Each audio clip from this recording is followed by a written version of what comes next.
السلام علیکم۔ Asia 41 news کے ساتھ میں ہوں آپ کی میزبان امنا عباس۔ خبر شامل کرتے ہیں ڈیرہ مراد جمالی سے نصیر آباد، جھل مکسی اور کچھی کے عوام کے لیے سفری سہولیات کی فراہمی کے لیے نوتال تا ہب چوکی کوچ سروس کا آغاز کر دیا گیا۔ اس سلسلے میں نوتال شہر میں ایک تقریب کا انعقاد کیا گیا۔ تقریب میں سیاسی، سماجی، قبائلی شخصیت اور ٹرانسپورٹ حضرات نے بڑی تعداد میں شرکت کی۔ ٹرانسپورٹ جعفر آباد کے صدر میر محمد اسماعیل لہڑی، کچھی ٹرانسپورٹ کے سربراہ میر امجد خان جان بنگلزئی، صدر ٹرانسپورٹ نصیر آباد میر امداد اسلم بنگلزئی، حبیب جان بنگلزئی، حاجی محمد خیر پرکانی نے نوتال سے ہب چوکی کے لیے گل امجد بنگلزئی کوچ سروس کا افتتاح کر دیا۔ اس موقع پر سعد اللہ لہڑی، اقبال احمد، ماسٹر گل، محمد سیال، سعید احمد، شاہ عابد بنگلزئی اور دیگر ٹرانسپورٹرز بھی موجود تھے۔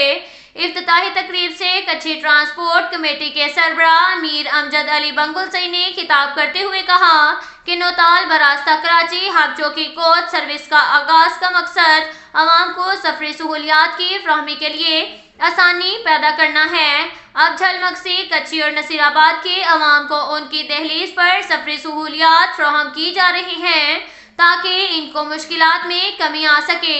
انہوں نے کہا کہ کچھی ٹرانسپورٹ کمپنی نے ہمیشہ عوام کو بہترین اور جدید تقاضوں کے مطابق سفری سہولیات دینے کے لیے نئے کوچز متعارف کروا رہی ہیں تاکہ عوام آرام سفری سہولیات سے مستفید ہو سکیں۔ اس کے ساتھ ہی ایک اور خبر شامل کرتے ہیں ڈیرہ مراد جمالی سے۔ نصیر آباد میں ظلم کی انتہا، انسانیت سوز اسلامی و بلوچی روایات کے برعکس صفاقی کی انتہا۔ 5 افراد نے مل کر ایک غریب لاچار بزرگ کو تشدد کرنے کے بعد ان کی داڑھی اور مونچھیں کاٹ کر فرار ہو گئے۔ واقعے کے بعد بابا کوٹ پولیس تھانہ میں ان کے خلاف مقدمہ درج کر لیا گیا مگر تاحال ملزمان گرفتار نہیں ہوئے۔ میرے ساتھ ملزمان نے انتہائی زیادتی کی ہے، مجھے مار دیتے مگر میری داڑھی کو نہیں کاٹتے۔ 5 ملزمان نے پکڑ کر کینچی سے میری مونچھیں اور داڑھی کاٹ دی۔ ان لوگوں نے مجھ پر تشدد بھی کیا جس سے میں بے ہوش ہو کر زمین پر گر گیا۔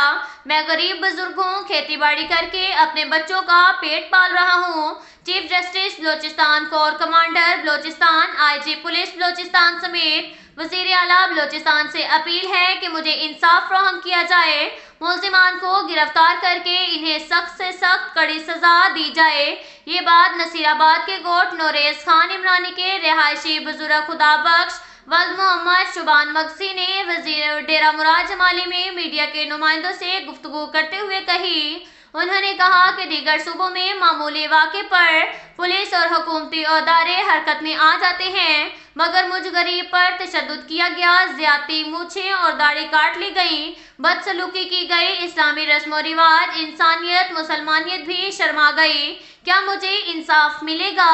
انصاف کی فراہمی کے لیے میڈیا کے سامنے پیش ہوا ہوں تاکہ مجھے انصاف ملے، ملزمان قانون کی گرفت میں آئیں۔ اس کے ساتھ ہی ایک اور خبر شامل کرتے ہیں سرگودا سے۔ ہمارے بیورو چیف محمد ندیم کے مطابق سرگودا کی تحصیل سیلام والی سے سیلام والی میں میونسپل کمیٹی کی کارکردگی عوام الناس سیلام والی کے لیے وبال جان بن گئی۔ سیلام والی میں نادرا آفس روڈ جس پر مختلف قسم کے بینک بھی موجود ہیں اور عوام الناس کی زیادہ آمد و رفت ہے۔ نادرا روڈ پر گٹروں کا کھلا پانی سڑک پر میونسپل کمیٹی کے ملازمین کی کارکردگی ظاہر کر رہا ہے۔ گندے پانی کا پانی سڑک پر آنے کی وجہ سے عوام الناس کے لیے وبال جان بن گیا اور آلودگی کی مثال بن رہا ہے۔ گندے پانی کی وجہ سے سانس اور پھیپھڑوں کی بیماریوں میں دن بدن اضافہ ہو رہا ہے۔ عوام الناس کا مطالبہ ہے کہ میونسپل کمیٹی کے آفیسران بالا اور تمام ملازمین خدا کا خوف کھائیں اور فی الفور گٹروں کا گندا پانی بند کریں تاکہ سڑک ٹوٹ پھوٹ سے بچ سکے اور عوام الناس بیماریوں سے بچ سکے۔ عوام الناس نے حکام بالا سے فی الفور نوٹس لینے کا مطالبہ کیا ہے۔ اب تک کے لیے اتنا ہی کافی ہے، ملتے ہیں اگلے بلیٹن میں، ہمارے ساتھ رہیے گا۔ اللہ حافظ۔